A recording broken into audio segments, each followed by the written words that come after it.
এটা প্ৰসংগ শেহতীয়াকৈ চৰ্চিত লাভ কৰিছে সদৌ অসম ছাত্ৰ সন্থাৰ প্ৰাক্তন সাধাৰণ সম্পাদক শংকৰজ্যোতি বৰুৱা এটা তেলেগুকানি বিতৰ্কত লিপ্ত হৈ পৰিছে কিন্তু আৰু আপোনালোকে সদৌ অসম ছাত্ৰ সন্থাৰ নেতৃত্ব কিন্তু এই মুহূৰ্তলৈকে বিষয়টো নিমাত হৈ আছে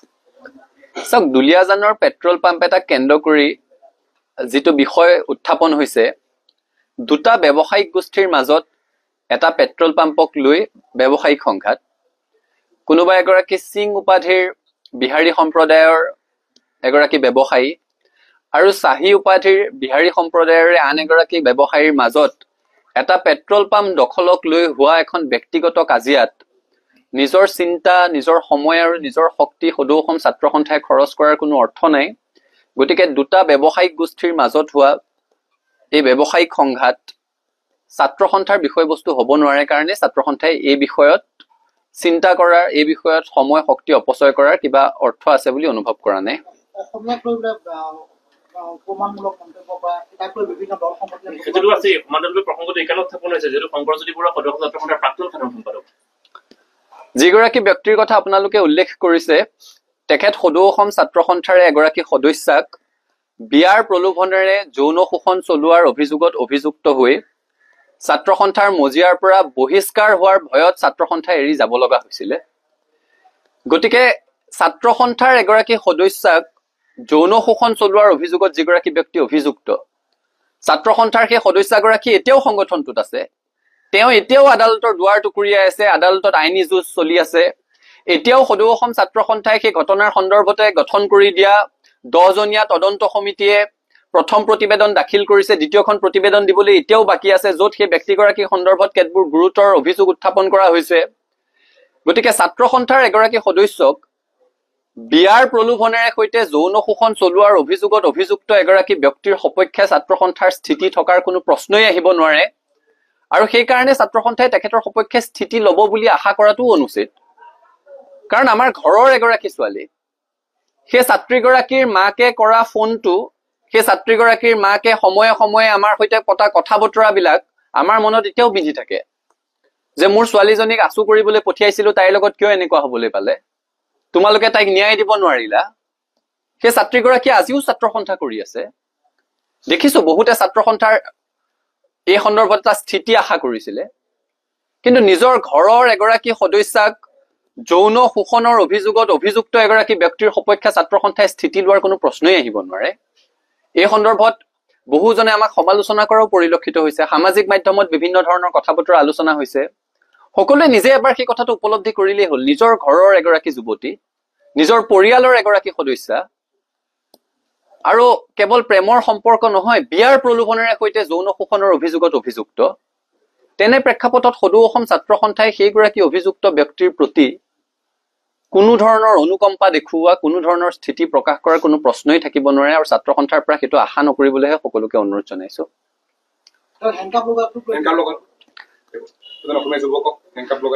আপোনালোকে হেণ্ডকাফ দেখিছে আমাৰ শিৱজৰীডাললৈ মনত পৰিছে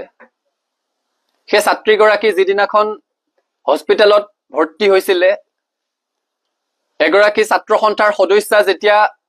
সেই আপোনালোকে কৈ থকা যুৱকজনৰ প্ৰতাৰণাৰ বলি হৈ বিয়াৰ প্ৰলোভনেৰে কৰা যৌন শোষণৰ অভিযোগত সেই অভিযোগৰ বলি হৈ এগৰাকী যুৱতীয়ে আত্মহত্যা কৰিব লগা এটা পৰিৱেশৰ সৃষ্টি হৈছিলে সেইগৰাকী যুৱতী এতিয়াও ছাত্ৰ সন্থাৰ সদস্যা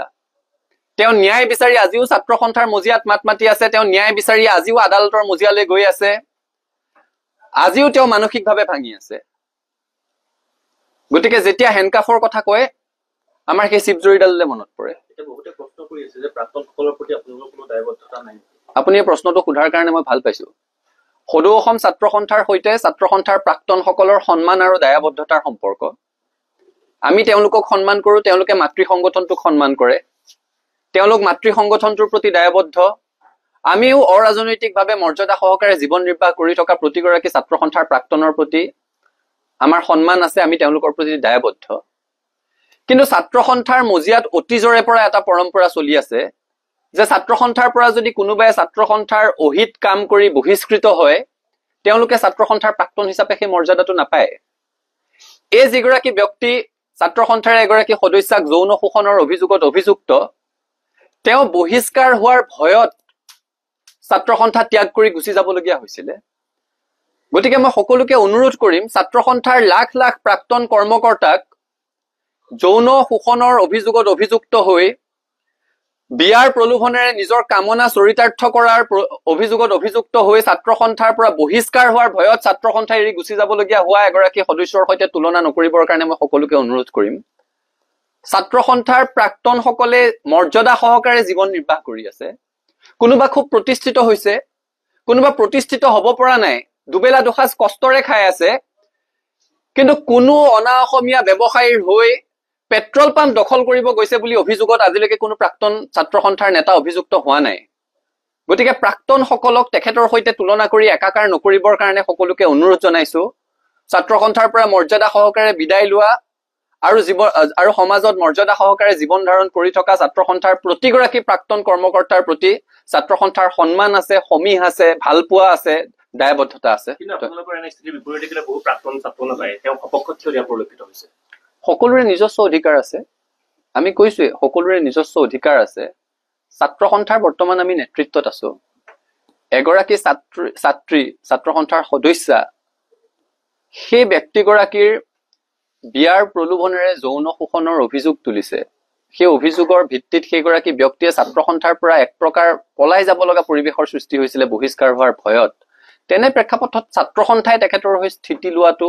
অনুচিত আৰু ছাত্ৰ সন্থাৰ পৰা সেইটো আশা নকৰিবলৈ সকলোকে অনুৰোধ জনাইছো। বাকী আন কাৰ কি স্থিতি আছে, এখন গণতান্ত্ৰিক দেশত সকলোৰে স্থিতি লোৱাৰ অধিকাৰ আছে। বিএনচিং পেট্ৰল পাম্পত দেখিবলৈ পোৱা গৈছিল যিখন কাজিয়াৰ সামাজিক মাধ্যমত ভাইৰেল হৈ পৰিছিল, তাত দুলীয়াজান আঞ্চলিক ছাত্ৰ সন্থাৰ সভাপতি দিগন্ত বৰাক দেখিবলৈ পোৱা গৈছিল। এই ক্ষেত্ৰত ছাত্ৰ সন্থাই তেওঁৰ প্ৰতি কিবা বিশেষ ব্যৱস্থা ল'ব নেকি? সেই ছাত্ৰ সন্থাৰ সদস্যজন 10 মে'লৈকে ছাত্ৰ সন্থাৰ পৰা তেখেতে ভাৰ আঁতৰাই বেলেগ এগৰাকীক ভাৰপ্ৰাপ্ত হিচাপে দুলীয়াজান আঞ্চলিক ছাত্ৰ সন্থাৰ সভাপতি হিচাপে কাৰ্যনিৰ্বাহ কৰিবলৈ দি থৈছিলে। 10 মে'ৰ পিছত পৰৱৰ্তী পৰ্যায়ত আলাপ আলোচনাৰ মাজেৰে তেখেতক কাৰ্যভাৰ তেওঁ গ্ৰহণ কৰিব নে নকৰিব সেই সিদ্ধান্তটো লোৱাৰ কথা আছিলে। 10 মে'ৰ পিছত সেই ধৰণৰ কোনো সভা হোৱা নাই। এতিয়া আন এগৰাকী ব্যক্তিয়ে ভাৰপ্ৰাপ্ত সভাপতি হিচাপে দুলীয়াজান আঞ্চলিক ছাত্ৰ সন্থা পৰিচালনা কৰি আছে। তেখেতে ছাত্ৰ সন্থাৰ দায়িত্ব লৈ আৰু ঘূৰি অহাৰ সম্ভাৱনা কমেই আছে আৰু তেখেতক বৰঞ্চ কাৰণ দৰ্শোৱাৰ জাননী দিবলৈ ডিব্ৰুগড় জিলা ছাত্ৰ সন্থাক লগে লগে কোৱা হৈছিলে। ডিব্ৰুগড় জিলা ছাত্ৰ সন্থাই আমাক জনাইছে যে তেখেতক কাৰণ দৰ্শোৱাৰ জাননী দিবৰ কাৰণে তেখেতক এতিয়ালৈকে বিচাৰি পোৱা নাই। গতিকে তেখেতক কাৰণ দৰ্শোৱাৰ জাননী দিয়া হ'ব। ছাত্ৰ সন্থাৰ মজিয়াত এই ধৰণৰ কথা কোনো কাৰণত সহ্য কৰা নহ'ব। এটা কথা স্পষ্ট, খিলঞ্জীয়া মানুহৰ অধিকাৰ সুৰক্ষিত হ'বই লাগিব। এতিয়া দেখিছো এটা বিষয়ক লৈ সকলোৰে গা জ্বলিছে, জ্বলাটো উচিত, যে অসমীয়া জাতিক ফ্ৰী মে খানেৱালাহে বুলি কৈছে নেকি? কাৰণ বিহাৰী সম্প্ৰদায়ৰ এগৰাকী ব্যক্তি যাৰ বিহাৰত বংশোদ্ভৱ, যিখন বিহাৰ স্বাধীনতাৰ 8টা দশক প্ৰায় সম্পূৰ্ণ হোৱাৰ সময়তো দেশৰ আটাইতকৈ অৰ্থনৈতিকভাৱে পিছপৰা ৰাজ্য, যিখন বিহাৰৰ প্ৰথম আৰু প্ৰধান সমস্যাটোৱে হৈছে পলায়ন। তেওঁলোকে তাত কাম কাজ নাই কাৰণে বেলেগ ৰাজ্যলৈ পলায়ন কৰে, শ্ৰম কৰিবলৈ যায়। গতিকে তেনেকুৱা এখন ৰাজ্যৰ বংশোদ্ভৱ এগৰাকী ব্যক্তিয়ে